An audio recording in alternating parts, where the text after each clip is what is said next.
And welcome back to the Cooler Jets podcast. We're with Ben Blessington and Michael Nania. Well, Michael, the Jets just wrapped up their second preseason game of the season, a 27-0 shutout over the Panthers. One of the more enjoyable preseason games I've had the pleasure of watching. Just stress-free Jets football, a shutout. We're seeing Zach Wilson lead a touchdown drive, spin moves all over the field. This Jets defensive line is so fun to watch. And honestly, this game just showed how deep this Jets team was. So before we get into it, you were at the game, you're on the field before the game. We'll get into some of your insights, and then we just briefly rewatch the game and have a few more takeaways. But before all that, Michael, how you doing, man? I'm doing good, and as far as preseason games go, I think this is about as positive of an outcome as you can get, not just because of the scoreboard, but the specific players who played well and the things they did well were a lot of the things we wanted to see in this game. We wanted to see the young defensive lineman flash. We wanted to see the O-line improve, for Zach to continue building on the things he was doing.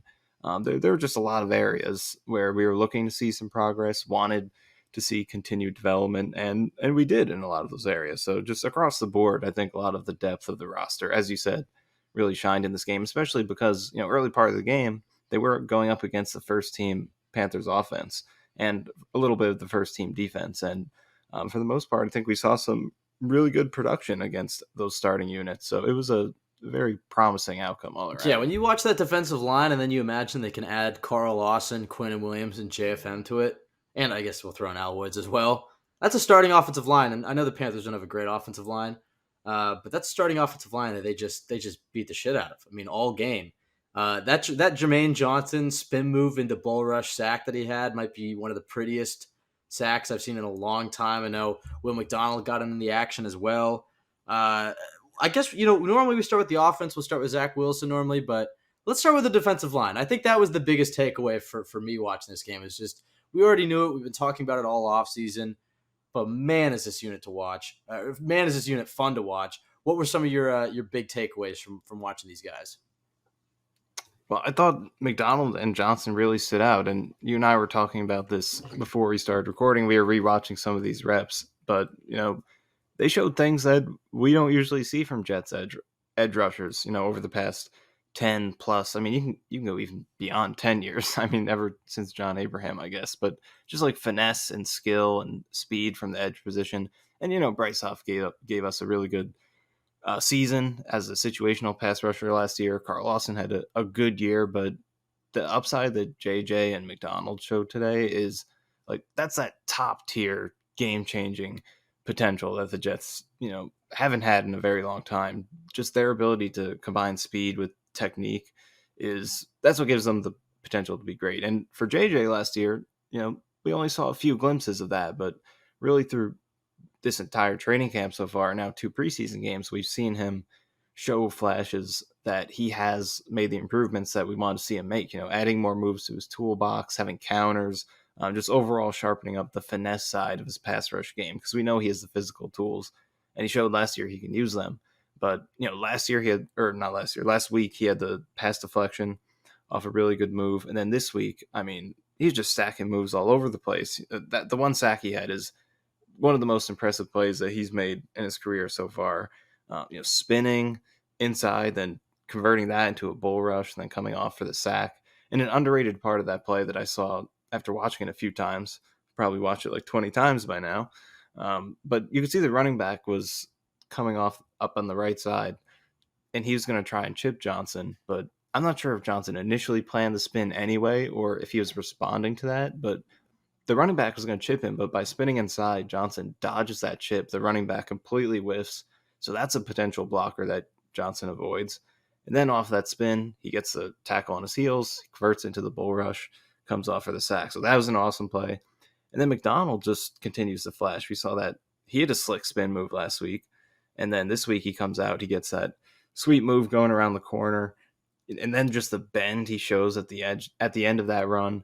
That is the number one trait that you need to be a star edge rusher, like a sack artist who makes those big plays. That's what you need to have to do that. The ability to, at the end of your win, to bend that corner and get back to the quarterback and finish the sack. That's what he showed in his college tape, and he showed it on that sack right there. So it was really exciting to watch those two guys go. And Huff got in on the action. Other guys got into Quentin Jefferson. Um, there were plenty of guys getting involved in the pass rush today, but specifically the 2 first-round picks from the last couple of years, they showed glimpses of why they are first-round picks and why they can be game-changing players. Yeah, I mean, I think you talk about those guys, and it's obviously so exciting, and they're so deep that you forget they have another guy that we didn't see that I didn't even mention that I don't think anybody's really talked about. Michael Clemens. Do we have any info on why he didn't play today? Was he injured, or was it just rested for what reason? What do you think that was about? I just Yeah, I occurred haven't to me seen. as you were talking. I was like, wait a second, we have another young, talented defensive end to talk about, and I don't think he. I mean, he didn't play at all today, so maybe he got hurt. Yeah, I haven't seen anything on that, but I mean, it did give an opportunity for us to see the other guys a little bit more, Yeah. and they definitely took advantage of it. Yeah, so the defensive line was amazing. I mean, I'm sure something will come out about Clemens at some point, but defensive line, amazing. Defense as a whole did a really nice job. I mean, especially considering we got to see some of the first team offense out there. The defense, including Tony Adams, all primarily sat. We didn't get to see any of those guys. It kind of makes sense. It's a new offense. Defense is the same from last year. Speaking of the first team offense, before we get to Zach, let's talk about some of the guys that we got to see for the first time. Mecole Hardman, Alan Lazard. The receivers weren't too active in this one. Got to see the running backs for the first time this season, Zonovan Knight. We got to see Michael Carter, who, I mean, it's early. It's a few drives in a meaningless preseason game, but he did look a lot more like the 2021 version of Michael Carter than the 2022 version. And we got most of the first team offensive line. I mean, obviously Dwayne Brown's been injured. They sat AVT, but a little bit more of those starters out there on offense. So we'll get to the quarterback. We'll get to some of the other storylines, but first team offense that we didn't see last week. What did you make of some of those guys? Yeah, you and I were watching some of the plays back prior to this, analyzing every single run rep. We'd replay it, look at Becton, look at Tittman, look at all the guys we wanted to analyze. Look, Tomlinson got some reps in this game. And I think it was a step forward from the Hall of Fame game.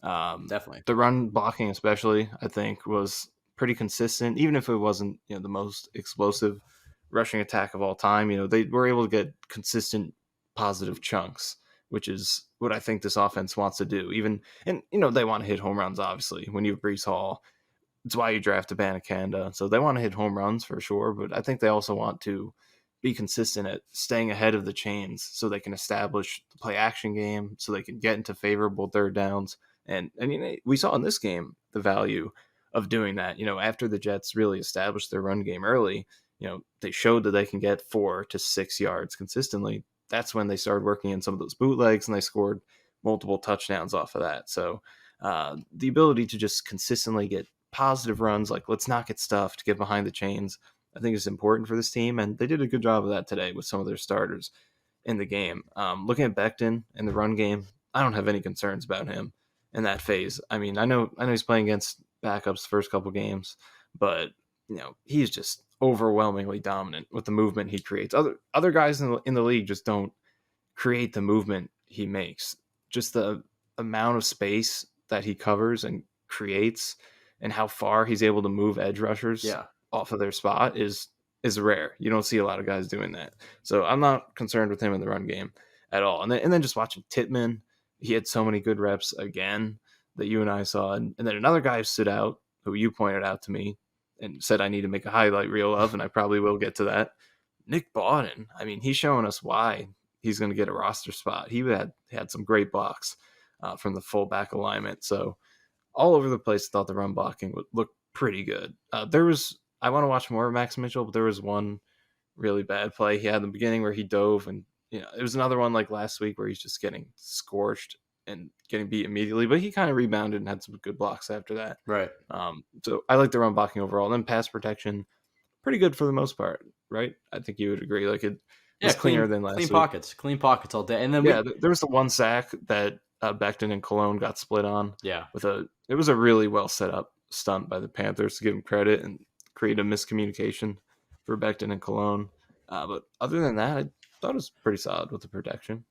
Yeah, pass protection looked good. I mean, they clearly, and I heard Zach talk about this after the game, that the Panthers play a lot of too high shells. They try to take away shots deep down the field, and they force you to go underneath. And you saw a lot of that. I mean, the Jets ran the football a ton. They threw short, a lot of action to the tight ends and the running backs. The receivers really didn't get involved much. So it wasn't like the offensive line got tested too much in pass blocking, but I thought they did a nice job of keeping the pocket up. I mean, especially when you watch Tippmann as well. I mean, I thought Tippmann, again, back-to-back great weeks. Again, you got to watch the film, not from the broadcast angle, but you and I were watching the condensed game and just skipping through and keeping an eye on him. And he's moving pockets in the pass game and in the run game. He's a guy who I think really could push to be among the starting five sooner than a lot of people are thinking. I mean, Schweitzer and McGovern have been ahead of him. But I think if there's any thought to playing AVT at right tackle, I think Tippmann definitely needs to be in the lineup. And perhaps even if not, I mean, I think there's an argument to be made that he's not the veteran, but he might be better than McGovern. And I think the Jets should give him a chance to earn that spot. Who knows? It's possible Rodgers would prefer to have the veteran up in front of him. But yeah, I thought blocking took a major step forward in this game. And it is a new system. It's a new blocking system as well with Keith Carter. And so it's going to take time. But I thought even guys like Lakin, I thought looked all right in this game. And he was a guy who really struggled last year and can be a big difference maker for this offensive line. So don't overreact too much to one quarter of preseason in terms of the starting offensive line. But I think some of the concerns we saw about their reps in practice might have been overblown. I know the Panthers didn't play Brian Burns. That might have made a big difference. But also the Jets would play Aaron Rodgers, who would be getting rid of the ball quicker. They don't have Breece Hall out there as well. They don't have Garrett Wilson. So, I think it balances out. And some of the guys that we've been concerned about played all right. The biggest thing is Becton being able to play those 26 snaps. That's the biggest thing because arguably he's their most talented tackle. He might be their best tackle. The question is just, can he stay on the field? And the fact that he was able to get through those 26 snaps on the same field that he had suffered the knee injury 2 years ago, I think that was a big mental barrier for him to overcome. I'd like to see him push, into the first team, getting more first team reps in these joint practices with the Bucs. I think at this point, we'll see where Dwayne Brown's at, but it sounds like Dwayne Brown has at least another week. And if that's the case, give Becton some of those first team left tackle reps. If you don't want to give him the right tackle reps right now, fine. But I think at this point, it's safe to assume he's probably better than Billy Turner. So I'd like to see Becton get some more first team reps this week. Let's talk about Zach. You got to meet Zach briefly on the field before the game. Send me a photo. I did get a chance Hypocrite. to snap a quick selfie with him. Yes. You can call me whatever you want, but to be fair, it was my dad who initiated it. So I just hopped in. It's like, oh, all right, okay, I'll get in. So I do now have a picture with the Jets' former second overall pick. That's nice. I like the way you played today, though. I think through these two games and what we've seen in training camp, you could see the process and the poise improving. You could see Aaron Rodgers really rubbing off in terms of those mental and fundamental aspects. I really do think you can see that. I think in this game, he did a good job of getting the ball out quickly, especially early on. He took a lot of quick curls, sits to the tight ends and stuff, throws in the flat to the running backs he would take. So I like the way he's played these first two games, and obviously a lot more reps in this game, so more of a chance to evaluate him. So I like the process; it's improving. That's the most important thing. But there were some shaky accuracy issues in this game, so I still think that's something where he needs some work, and that's probably the most long-term part of his development, fixing the mechanics and just getting to the point where he could be more consistent with his accuracy because, he did have some pretty bad misfires in this game. There's a out route to Lazard that he just completely sailed. There's the throw in the flat to Knight that he just threw way over his head and behind him. So, he did have some misses. That was probably the worst one, especially because, it was third and short. Like, you just want to get the ball in the guy's hands, let him have a chance to make a play. But you make the catch tough, and then even if he does catch it, he's going to take a big shot. So still some ball placement issues. I think the accuracy, still a long way to go with that. But I like the signs we've seen in terms of just – and it's a low bar to clear. It's not like we're saying he is Aaron Rodgers yet or a world beater at, these aspects of the game. But, he has been struggling with it so much the first couple of years that you just want to see steps up to where he can be for the team exactly what he is right now, which is a backup quarterback, be solid in that role. And I think in some of these aspects, he is working towards doing that. Yeah, I think the big thing that stands out to me is he just doesn't seem as overwhelmed. And I think part of that is being a third-year player. He's not young anymore. He doesn't have the pressure of being the starting quarterback on his shoulders. But it's also, I don't think Mike LaFleur is a very good teacher. I mean, we weren't in the building, so maybe that's unfair of me to say, but there's been a number of players who have said things along the lines of being confused about last year and not really understanding the game plan or feeling overwhelmed. And I think LaFleur might be a good schemer. But Zach clearly seemed overwhelmed last year. And he even said it himself last week that there were times where he felt comfortable last week because he knew what their plan was. He knew exactly what they were going to do. And I think in this game, you really saw that. I think they've simplified things for him. I think Hackett, we'll see how he is as a schemer, but I think as a teacher, he's certainly an upgrade over LaFleur. I agree with you. I think, he got off to an okay start. Zach did, driving him down the field. I thought his best throw was actually the incompletion to Hardman in the end zone, which would have been called back. That was really well placed. Very yeah. good If Hardman played that better, it was going to drop right into his hands. So that was a nice throw, but it didn't matter eventually because it was McGovern's. It was a penalty on McGovern. Then he lagged a little bit, like you said. He had some of those misses, but he did come back. I thought he played really well in that 2-minute drill as well. Things look good for Zach when he's getting the ball out of his hands quickly and he doesn't have to think as much. And you got to see that on that drive. How about Abanakanda's spin move? I mean, which spin move do you think was better, his or JJ's? So you asked me this before we started. I'm gonna go with Izzy's just because I think it was a little bit cleaner in terms of fully selling and clearing the guy based on the spin. With JJ, what I like about that spin is how he was able to come off of it into something else and chain those two moves together. So I will go with Izzy, but both are great. And, the Jets are just stacking the spin moves now between McDonald last week, these two, and plus Carter early in this game kind of had like a double spin on a run that looked pretty nice. So, I mean, the Jets are just showcasing some finesse throughout these two games. Yeah, so that was a touchdown, by the way, right? That seemed like a touchdown to me. I would say I can see why they overturned it, but there was no definitive angle that showed it. It was funny at the stadium. There was one angle they showed that was probably the best one to prove that he was short, but right as soon as his knee was going to hit the ground, some guy just walked in front of the camera and blocked the whole shot. So I don't know if they showed that one on TV after rewatching it, but that's probably the best angle. So I don't know. I would have let it stand. Well, but either way, amazing run. Didn't matter as much. The Jets were able to score on that drive. Hackett clearly likes the PA boot to the tight end. I mean, 3 tight end touchdowns, all within in the red zone. That was what Hackett was in charge of in Green Bay. I think all of them were like inside the 5. So I guess be on the lookout for that. Gold zone. The gold zone. Make sure to draft Tyler Conklin to your fantasy teams. I think he's going to get a lot of red zone action this year. Ruckert had a few nice catches. Gold zone. Okay, sorry. You said red zone. I've been saying red zone for 23 years, man. I'll go back to I'll try to adjust to gold zone. I thought Ruckert played all right as well. We noticed him on a few blocks. He's a guy that you've been talking about overtaking Uzama this season. It might happen earlier rather than the sooner because it sounds like Ruckert's had a nice camp. We also noticed, every time you would watch film last year, you would send me a text saying Uzama's a sneaky, terrible run blocker. And yet again, there was one play that demonstrated that. So I think Ruckert has a chance. The receivers in this game, we didn't get to see too much of them. Somewhat underwhelming, but it wasn't like there was really that many opportunities for them. But I think the tight ends and the running backs and even having a fullback like Nick Bowden, I think that's what's really stood out to me is that even with Aaron Rodgers, the Jets want their identity to be able to run the football and then build a passing game off the play action, be able to play 12, 13 personnel, be able to throw screens to these running backs. Yes, it's nice to have a great receiver like Garrett Wilson, and he'll get plenty of targets and the speed of Mecole Hardman. But, what stands out to me about this offense is that the 2 big receivers that they have, and Allen Lazard and Corey Davis, can block their ass off. They have 2, I'll say 2 good blocking tight ends. I'm not going to give Uzama the credit there, but I think Conklin and Ruckert are great blocking tight ends, and then a guy like Bowden. So even though this offensive line has some question marks, I still think there's stuff that they can move around. They got Brown back. They might be able to play AVT at tackle. We'll see about Becton, etc. Tippmann.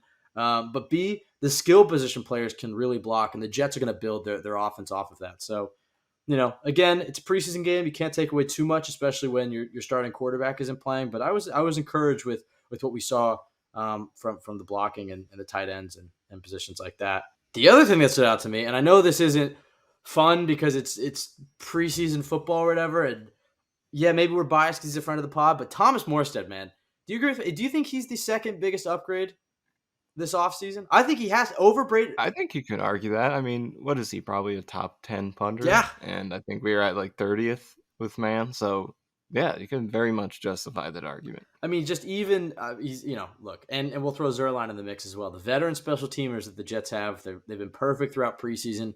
But I was just thinking about I forget which punt it was. Maybe it was the second punt he had that he pinned him inside the 5. And I was like, if that's Braden Mann last year, that's going straight into the end zone. Panthers are starting at the 20, and those Yeah. 18 yards make such a huge difference in terms of not just yards that the Panthers have to earn, but the way that the Panthers came out in that next series and trying to get out of their own end zone because they're facing this crazy Jets defensive line. When you have an amazing, I don't want to, I'll say amazing. When you have an amazing puncher like Morstead who can pin you Yeah, inside go the ahead. 5 consistently, and then couple that with the defensive line that the Jets had that can get after the quarterback. Maybe we should have some sort of bet about how many safeties the Jets are able to get this year, because the combination of a great defensive line and a great punter, I mean, that's a recipe for success that nobody ever talks about. But again, 2 preseason games. I know we're talking about punters. I know he's been on the podcast a couple of times, but we had to throw that out there. I thought Morstead really impressed me in this one.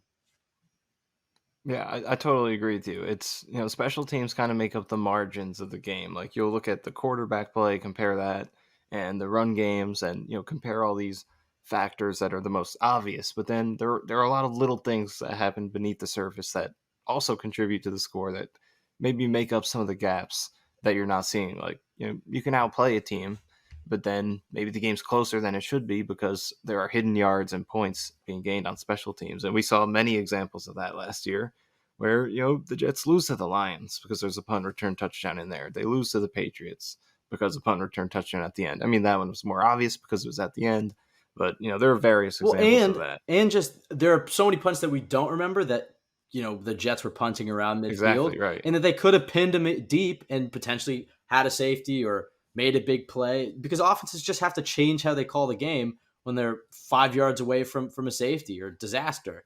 I'll ask you this: how many safeties do you think? Random prediction time. By the way, I was 2 for 3 in my random predictions in this one. I called the Jermaine Johnson sack, which I guess wasn't too hard. I called a Zach Wilson to Kenny Yeboah touchdown, though, which was, kind of a long shot. I don't know what the Vegas odds on that would have been. I didn't get the Javelin Guidry interception, but whatever. But how many safeties are you predicting for this season? Random prediction. I'm gonna write it down. I will come back to it. Well, I think that you make a great point about Morstead helping you to set those up. I also quickly brought up a stat here to back you up on that. So last year, Mann had the 4th most touchbacks of any punter with 8. Morstead only had 2, down to 28. Hell yeah. So should definitely see a decrease in that. More of those punts inside the 5 to set up. And with those, Hardy.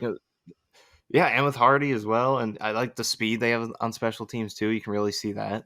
I mean, with Kuntz, I don't know if Kuntz will make the roster initially, but he's just one example of, kind of the bottom of the roster really has a lot of speed. Yeah. And that's going to help in these They types of draft situations. the Raz freaks. Yes, Joe Douglas loves his Raz. So plenty of that on the roster, and I think that'll help. So long way of saying I think they're going to get a good number of opportunities to get some safeties this year. Let's say, what they had last year? 1 or 2? Just the one by they had the Dolphins one, right? So you're gonna have to stall. The one by Bridgewater and the one by Johnson against the Bills. That's 2 right off the top of my head. Did they have any more than that? We're gonna have to find out. But let's go 3. I'll give them. Nah, that's pretty ambitious. 2 safeties. I'm going 3. I'm going 3. I'm saying the Jets get 3 safeties this year. Yeah, right. I like the combo of Morstead and this defensive line. Okay, I keep getting like the position safeties. It's really hard to look up how many safeties there were. Michael, you're better. You're better getting the I'm going to try to look it up. You look it up. What else can we talk about? Our guy Boyle, he had a tough interception, man, early. That was a pretty brutal interception. Great tackle, though, to save the touchdown and preserve the shutout. But I thought Boyle rebounded nicely. I mean, obviously the Jets were running the ball a lot in the second half. And again, the run blocking looked pretty good. But I thought Boyle did a nice job of settling back in after that interception. He does seem to have a good understanding of this offense and knowing where to go with the football, and pretty good accuracy as well. I know, that interception was rough, and he didn't throw too much, but I thought he did a nice job of moving the ball down the field. And hey, he put up 2 touchdown drives. So, and especially that 4th down one he had to Kuntz. And I know Kuntz was wide open, but he did have to hang in the pocket there. So shout out to our guy Boyle. He did come up to you before the game too, right? Yeah. Before the game, my dad saw him and he was kind of walking away from the area where we were down on the field, and he called him over. He's like, Yo, Boyle, like my son Michael is with Jets X Factor. You were on his podcast. He's like, oh yeah, he's here. Bring him over. So I walked over. I was in a different spot because I wanted to hold down our spot closer to where most of the players were. Boyle's in a different spot. Getting strategic. So yeah, getting strategic. Got to hold down your ground there. It's, fierce competition. But yeah, I went over there and he was so cool. Like he remembered me and he was chatting with me for like a minute because I expected him to just be like, yeah, what's up? Take the picture and walk away. But no, he's like chatting with me. He's like, he was not, when we talked to him, he was pretty, I wouldn't have expected that. No, like I'm not surprised he's that way because he was so cool and he talked to us. But a month ago. Yeah, but he was chatting with me. He's like, so you live down here? And I was like, yeah. And then I said, I was at the practice. Like, how's it going with you guys? And he's like, yeah, it's cool to like face a different defense for once. We're adjusting to it. And like, he was just chatting with me for like a minute. It was really cool. How many Jets fans were there? With me. There's a lot of Jets fans. Nice. I wouldn't go as far to say 50%, maybe like 30, 35%. You said there were a lot of older women going crazy for Zach in the section that you were at? Yes, Zach is still very popular with the ladies. He's taking selfies. Well, what happened? He was taking selfies with them? Well, he would take pictures with them, and then so I was standing down there for like an hour and a half from when the gates opened, 2 hours before the game to 30 minutes before the game started, and they took the picture with them, early on, and then for nonstop for like an hour, they're like losing their minds. We're getting a chance to take a picture with Zach. So and Zach was very cool. Like give him all the credit in the world for how he's handled everything. He still, takes time to, take pictures with the fans, and he's very personable with them. He's very cool. So, on the field is, say whatever you want, but off the field, I feel like he handles himself really well, I think. Nice. All right. Well, who else stood out to us? I mean, I guess we can... also I got a picture with Quinnen as well. Nice. I did share that one. Nice. That's the one I shared. It's got to be the angle because you actually don't look too much smaller than Quinnen in that photo, but he has to be he's a massive human being. It's actually not. I'm 250 okay. Right now. Okay, yeah, you've been in the gym though. I saw you wore the cutoff. You wore the cutoff sleeves. You were copying Zach after last week. It was partially inspired, but it was also like 95 degrees, so I was trying to save all the get every inch that I could, to just cool myself off. It was rough out there. Yeah, with the heat. Piggybacking off my that was the inspiration for the cutoff, but also, maybe I have been putting a little bit of work into. There we go. I see it. I've been inspired by Zach. Yeah, show it off a little bit. Piggybacking off the tweet I had last week, because Zach had that completion of Malik Taylor, he unlocked his shooter sleeve, so he was able to wear that in this game. So he got enough VC. Yes, to purchase the shooter sleeve. So the better he plays, the more equipment he's going to unlock. Let's do some studs and duds, all right? I guess we can move through. I think the first stud that pops into mind is just defensive line. Pretty cut and dry, but Jermaine Johnson in particular got on the board with that sack. And it wasn't just that sack. Like you said, he had a number of plays, was creating a ton of pressures. Will McDonald, Bryce Huff, all those guys. But even like Deslin Alexandre, who was the guy? I'm spacing on his name. I apologize. They just signed him and he had a sack. Help me out here. Bruce Hector? Bruce Hector. Yeah. I mean, but like this Jets team is so deep that there's these guys who aren't going to make the 53, but are fighting to make that practice squad or maybe get a shot elsewhere. And no matter who is out there, the front four was creating pressure all day. So defensive line as a whole, I guess I'll give studs to. You got a dud for me? We can go back and forth. I know it's hard to find a dud for a 27. That's a hard one to pick in a 27-0 game. I guess wide receivers, they haven't really stood out at all. Do you think they're keeping six? As a whole, I say duds just because they haven't really shined in any way. You think they're keeping six? I mean, we've kind of assumed that the whole way, but the more we go along here, and it's like, what are you pointing to in the game that actually justifies it? Maybe because we know they're going to have to make some tough decisions at the bottom of this roster. You keep a fullback, you keep a guy in Hardy who doesn't really play cornerback. Like they have some of these luxury players, I guess you can call them. So you have to make some tough deep cuts. Defensive line. Deep, exactly deep, and even O-line they might go 10 deep or close to it. So there are going to be some tough cuts, and maybe they do go 5 receivers if no one really starts shining. But I think, and you brought this up last week, it's a great point. But the more I think these receivers start to or continue to be quiet in these preseason games, I think that favors Malik Taylor because he's the guy out of these receivers who you can trust on special teams because he's played it a lot. in the league in the regular season.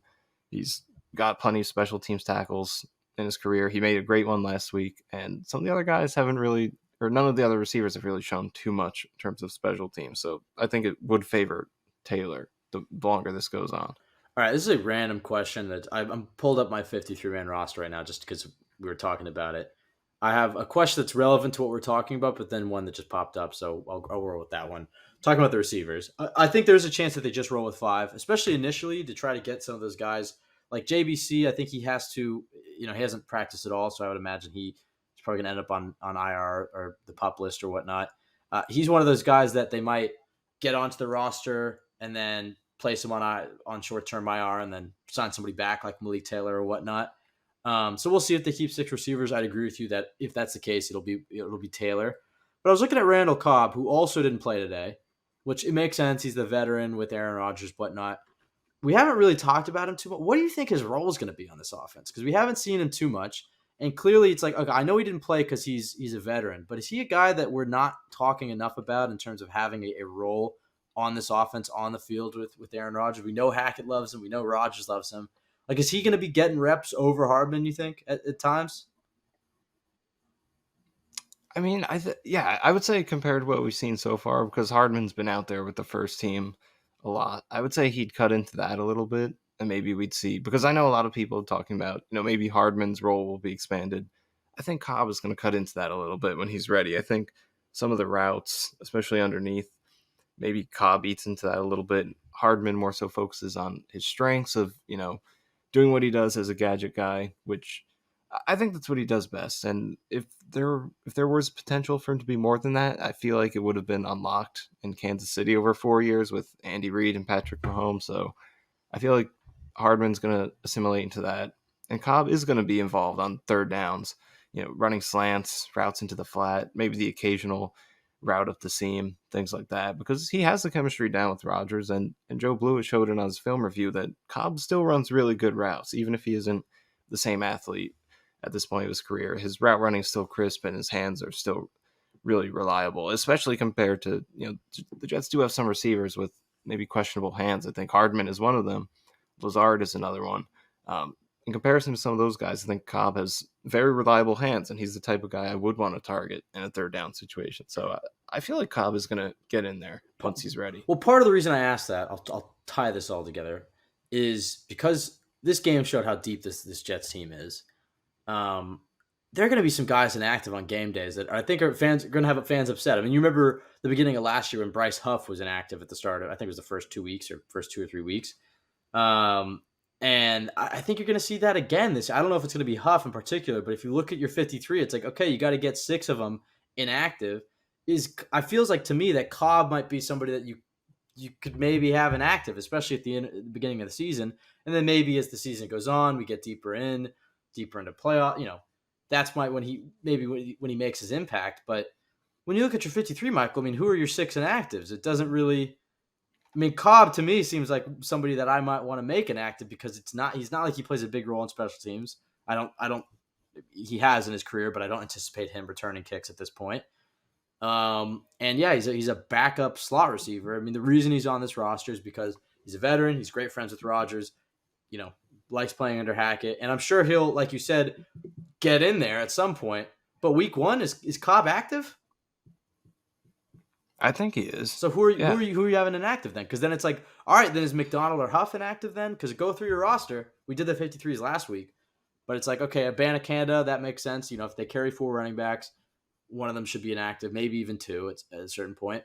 Depending on how many receivers or tight ends they carry, I think you only need 5 receivers active and 3 tight ends. But you could maybe go down to 4 receivers, especially how good these tight ends have been and how much they want to target them. You got the O-line. It's like, okay, Carter Warren will be inactive. Then you get to the D-line, and then it gets tough. It's like, I guess out of all those guys, I'd say I'd want Solomon Thomas inactive. But you look at the edge guys, it's like, I don't want to have Clemens, McDonald, Huff, or Johnson inactive. So you got to find places to find inactives.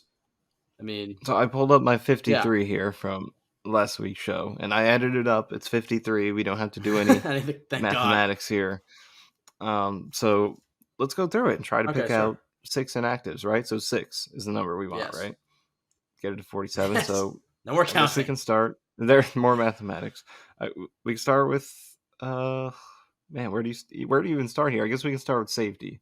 I had Bernard Converse on here, so I guess he can be one.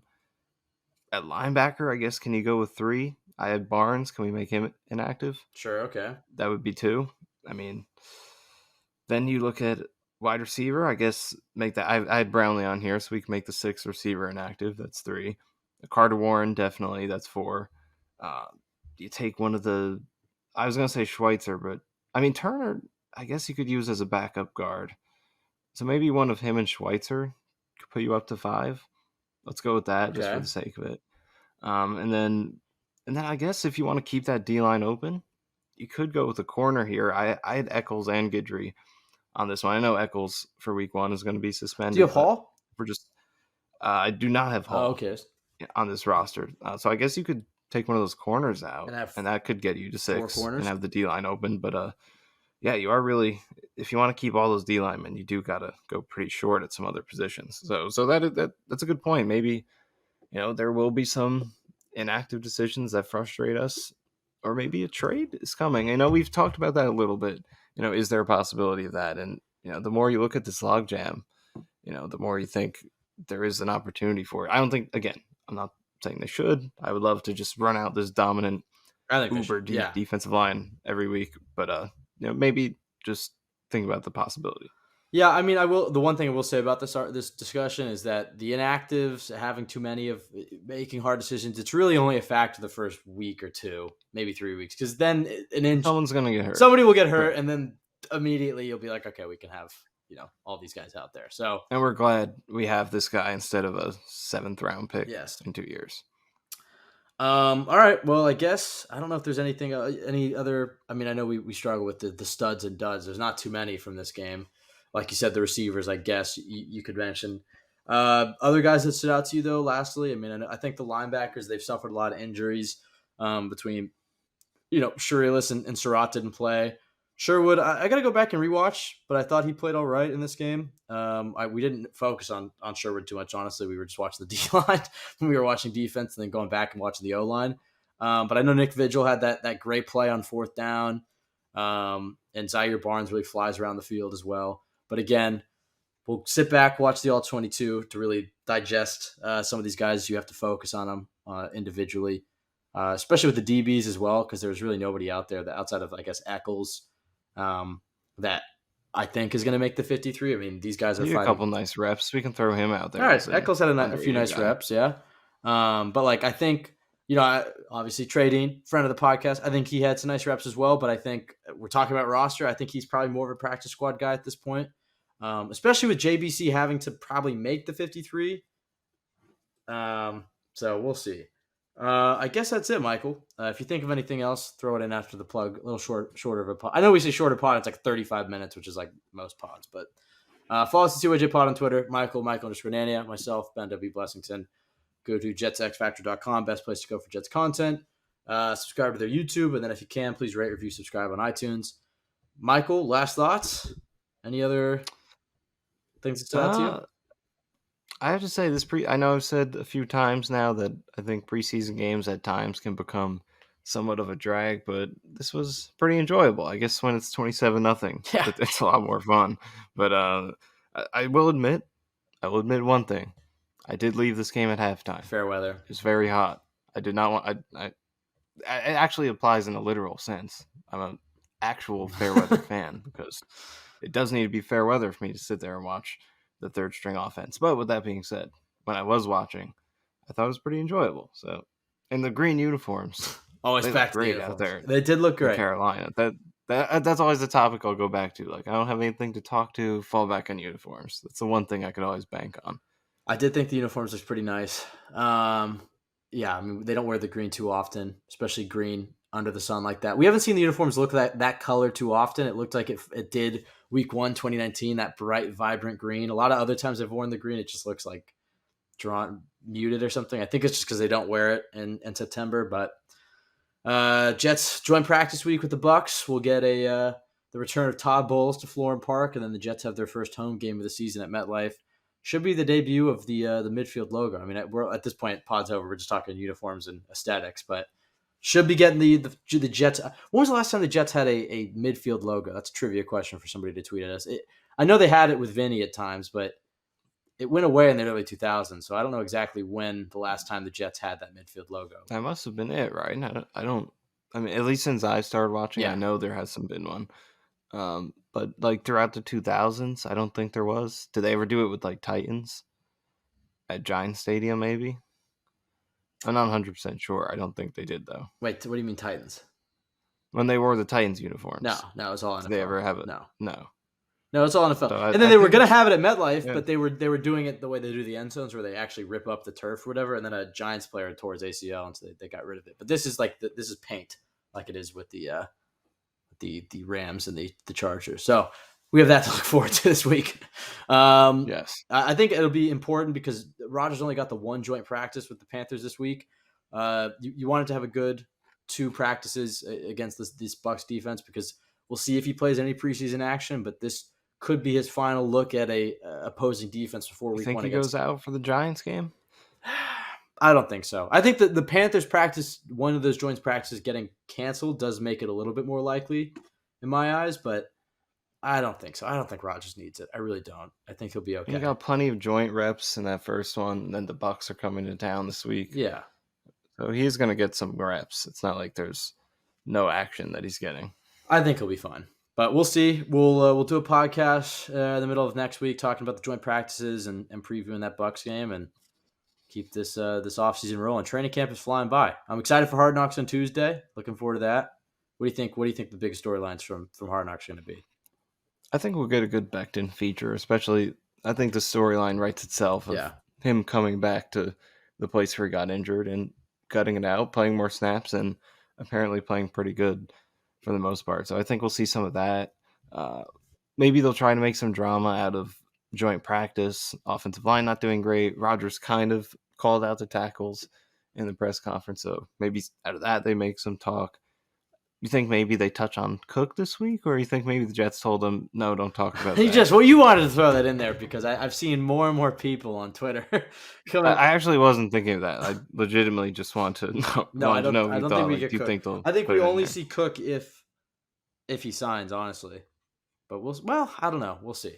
But now that you mention it, I mean, this game did do a lot for my narratives, I would say. Yeah, I know running backs look good. I feel we kind of glossed over it, but I think Michael Carter was a big winner from this game because to me, I think yes, we should have talked more about that. Yeah, we already did the plugs, but whatever. To me, he was a guy whose roster spot was in jeopardy. I mean, especially if they signed Cook, I think he was as good as gone. And then even not, it's like if a team offered anything for him, like a 6th rounder, whatever, conditional 6, one, this preseason game did help with that, maybe did up his value. But 2, it's like I think it's possible that the Jets would move on from him or maybe even cut him to just carry 3 running backs because last year he really did not look that good. And then I know he's had an up and down camp, and Zonovan Knight's been outplaying him, and Candace had some nice highlighting runs. But I thought you really saw the juice and the wiggle that you saw in 2021. He made a few guys miss. He had that pop, and players battle injuries all season, and injuries that fans never hear about. And I do really wonder about Carter. What happened last year? Was it because his best friend Moore is in the doghouse? Was he fighting through an injury? Was it because of Breece Hall, being the star, the fact that they traded for James Robinson? Like, what was going on with Carter last year? Because he just didn't look like the player that we saw when he was a rookie. And I think it's a preseason game. Don't overreact, but I really thought he impressed. All the running backs had some big moments, but Carter to me looked like the juiciest. All the players are making fun of Rich Cimini for calling him slippery or whatever, but I would say he was definitely the juiciest out of all the backs. I agree. Yeah, I mean that's what 2021 Carter looked like. Just those first few runs he had, it was like that's the guy who we liked so much in his rookie year that we were confident in him being the guy going forward. Just because his game has never really been about being the fastest or the most powerful. It was always just about him being really savvy with avoiding contact, just little jukes, little spins, and just good vision in traffic to where he's going to find those holes, he's going to make you miss, and he's going to turn 2 to 4, he's going to turn 4 to 6, and being able to find those subtle extra chunks of yardage that a lot of other running backs aren't going to find as often as he was in that first year. So that's what he did, just breaking so many tackles, even if each one is just a little bit extra yardage. It just made him a really consistent player in that first season, Yeah. even if he wasn't a home run hitter. And that's what he was in this Panthers game, it felt like. Yeah, and I think, part of this credit should go to the running backs, part of it should go to the run blocking, and probably to Hackett as well. But the Jets were in third manageable all day today. And that's kind of the power of what you're talking about, a guy who can turn a 2-yard gain into a 4-yard gain. It might not seem like much, but that extra effort, those little yards add up. And it's a completely different situation when you're in a 3rd and 7 versus a 3rd and 4. And the Jets were able to keep it into that 3rd and 5 or less pretty much all day. And a few penalties in the first quarter, outstanding. Outside of that, I think all the third downs they had were pretty much 3rd and short. And you saw the Jets had a pretty high conversion rate on 3rd down. So all that to say, pretty damn good preseason game. About as good as it gets for the Jets. A shutout, a nice Zach Wilson performance, we got Becton for 26 plays. Nice performances from the young guys in the trenches. I mean, all around, just a great stress-free Jets preseason action. So really enjoying that. Really looking forward to going back and rewatching this one. But yeah, thank you everybody for listening. Have a great week. We'll be back in the middle of the week sometime. We'll figure out exactly when, but let's talk about Hard Knocks, joint practices, previewing the Bucs game. And we'll see you then. So everybody have a great week. Go Jets.